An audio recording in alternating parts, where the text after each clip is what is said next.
Woo! Welcome back, traders. Today we are going over ticker symbol GME, aka our favorite, our lovable GameStop. And I wanted to get into this chart and give you a different perspective that I haven't before, right? I know we talk heavily on this channel about the MACD. Don't mind my turtleneck. It is a absolutely gorgeous autumn day in Chicago. So I'm rocking with our fall fit today, but it is a different perspective on the chart that when you see multiple indicators on the weekly time frame align, for me, that inherently gives me bullish bias, and it confirms my thesis of what you're about to do. Before I get into it, I did post on Twitter last night. I posted on Twitter and I said, oh my, I wonder what's going to happen, lol. Last 3 times you had the weekly MACD flipped or began to curl up. The move was plus 70% that had happened, right? So you can see here, right? You're beginning to curl up. That was the bottom, 70%. Beginning to curl up. That was the bottom, 70%. And now you are about to begin to curl up and you are seeing that move happen currently. I believe either the bottom is in or it is about to be, and that this is about to be another 70% move up to that local $40 range. I think that would come first before you saw any kind of further resistance. With this trend line right here, guys, this is literally from the 2020 squeeze to the 2024 squeeze. That is your top side resistance that you could possibly bump before making the gap fill at $73. So just keep that in mind, guys. Keep that on your own charts. Do your own DD, right? Not financial advice. But I did want to get into now the RSI on GameStop because you're about to do something very, very bullish that also coexists every single time that we crossed on the MACD. So looky here, right? You see this band. This is your mid band or your band on the RSI. And it does ebb and flow. When price is above, typically it's very bullish. When price is below, typically you're going down, right? And you can see here, very, very similarly to the MACD, you are about to cross that band. You are coming up as the band goes down. And I'll give you an example of when this happened last, right? You were coming up from the bottom here. As the band was coming down, you crossed it on this candle, and then you went up. Hold on. It's too big for the chart. And when that cross had occurred, you could even say that it occurred back here because the candle's kind of split, but we'll say here. You had a 60% move. That is nasty, guys. That is filthy. And so just to put that into retrospect, that is a very, very, very similar thing to the MACD, right? You see you also crossed it here. Crossed it right here, and then you moved 66%, right? So it's no coincidence that you're about to cross up on the weekly MACD. You're about to cross up on this RSI band while you are quite literally squeezed tight, guys. This is as tight as it gets on this pattern. You are squeezed on this pattern before you make that move. And I really do think you're seeing some kind of theta decay as people get excited, as people feel the retail revolution that is about to occur. I do believe that you are seeing some kind of a market maker manipulation or a theta decay, further coiling, whatever you want to call it, right? As these lagging indicators catch up, and they will catch up, and when they do, it will sing the song of retail. And that is truthfully what I am excited for. I am excited to see this thing go ballistic. And I think I'm not alone on that. I think everyone can kind of relate and has been tired of watching this go through the most agonizingly boring range I have ever seen on a chart. That is just mundane. That is terrible. I'll give you guys a couple examples of when this thing crosses down, and maybe if this is a some kind of indicator that you guys want to use for your own personal trading journey. It is very helpful. You see you cross down right here. From that cross down, you made a 30% rejection. You crossed down right here. From that cross down, you made a 23% retracement, and then you crossed down right here. Right here. And from that, you made a 25% retracement.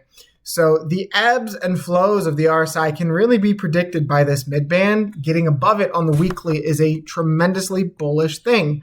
And you're about to see that happen on GameStop. So I cannot pound the table enough and scream GME is about to do something silly, and retail are about to step back into the stock. Institutions are about to step back into the stock. So let's get back into the Webull chart that we've had charted up here. And you are seeing a little bit of bearish price action here. I had this drawn up this morning. You took the initial dump, the second dump, and that becomes that uptrend, right, that you need to hold, that you regained here. And you're currently knifing below it. You were above it when I started this video, so you are seeing a little bit of healthy pullback from GameStop.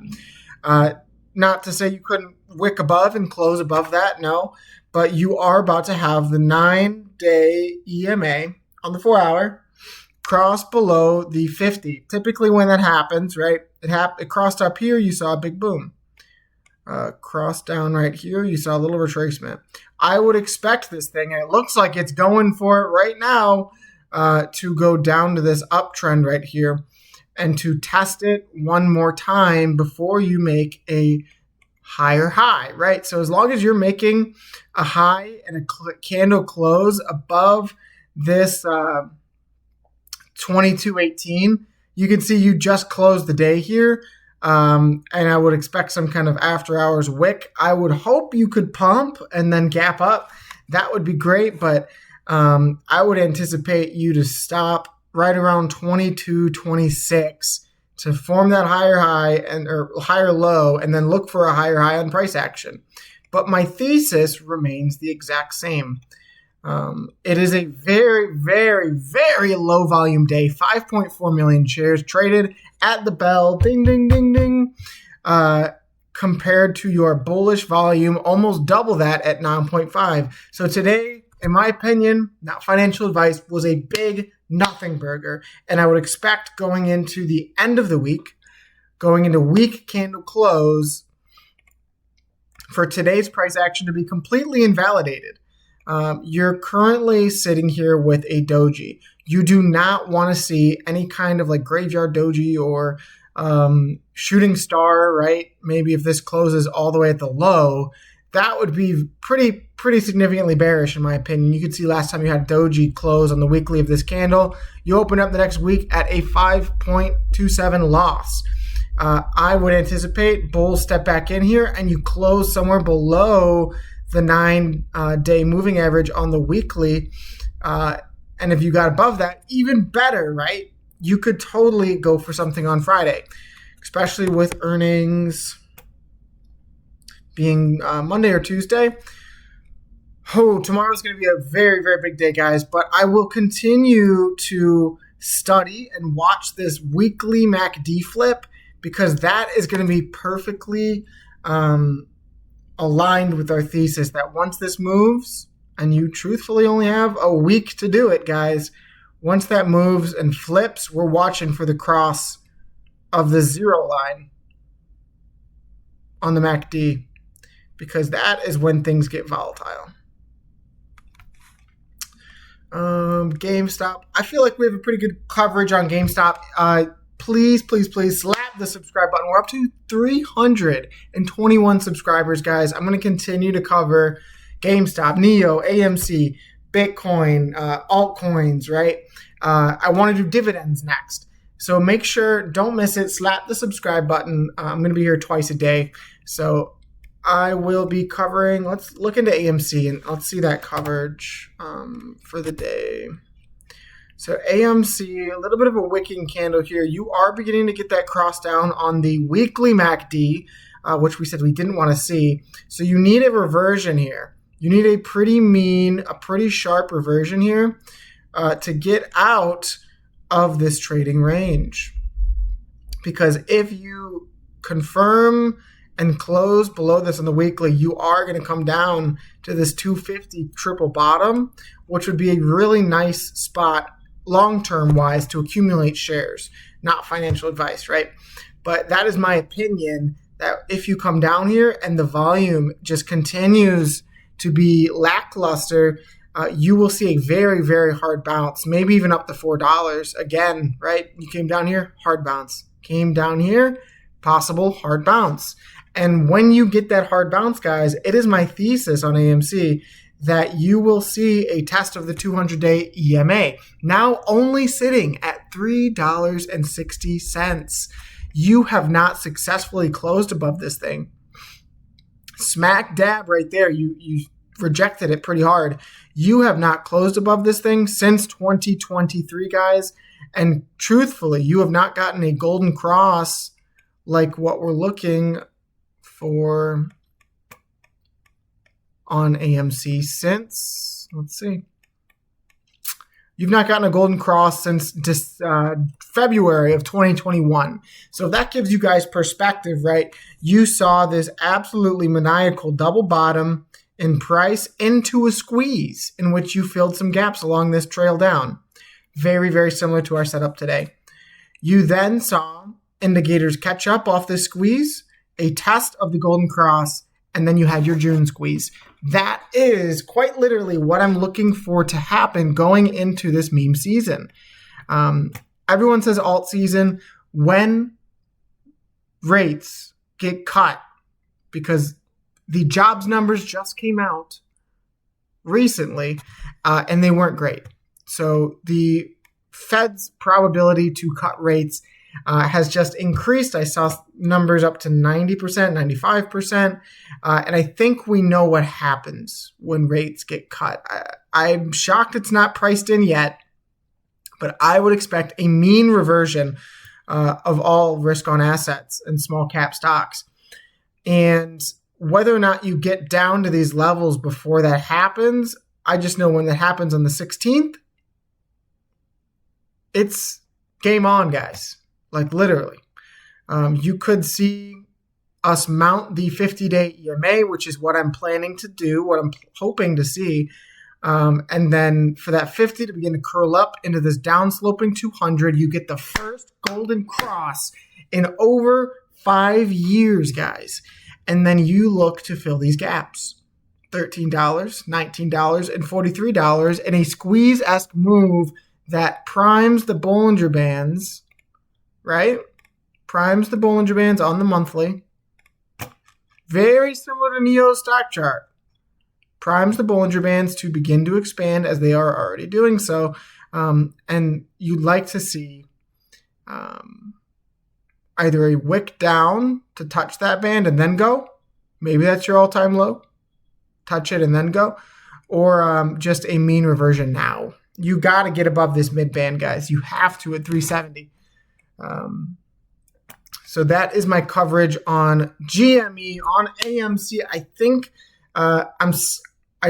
I know I am still very inherently bullish on these stocks, just as I'm bullish on Neo, because I do believe that you're going into a very similar accumulative pattern, just like this one, a cumulative pattern on GME, AMC, Neo. I mean, every single risk on asset just looks nasty on the chart. You can see that quarterly MACD. No one's talking about this, but when this thing crosses, you can see a retail revolution just like you saw in 2020. And I would love to see that because I want to see the little guy win. I want to see the big guy get obliterated. And I'd like to see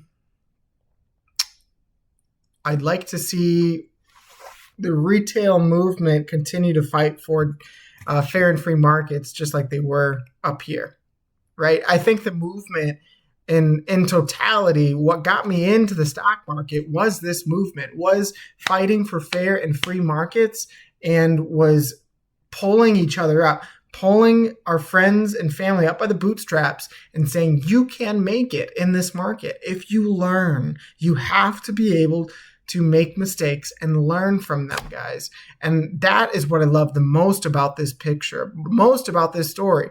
What we learned throughout this whole drop down is a whole heck of a lot more valuable than the shares we held while doing it. And that is my preach. That is my story that I want to preach on this chart. And now we have the opportunity to potentially make gains like we made back here, right? Based off of the macro lagging indicators. I'm ready. I'm freaking ready. Let's make it happen, guys. Much love. God bless to each and every single one of you. Slap the subscribe button and tune in for the next video on NEO and potentially another risk on asset, guys. Much love and peace.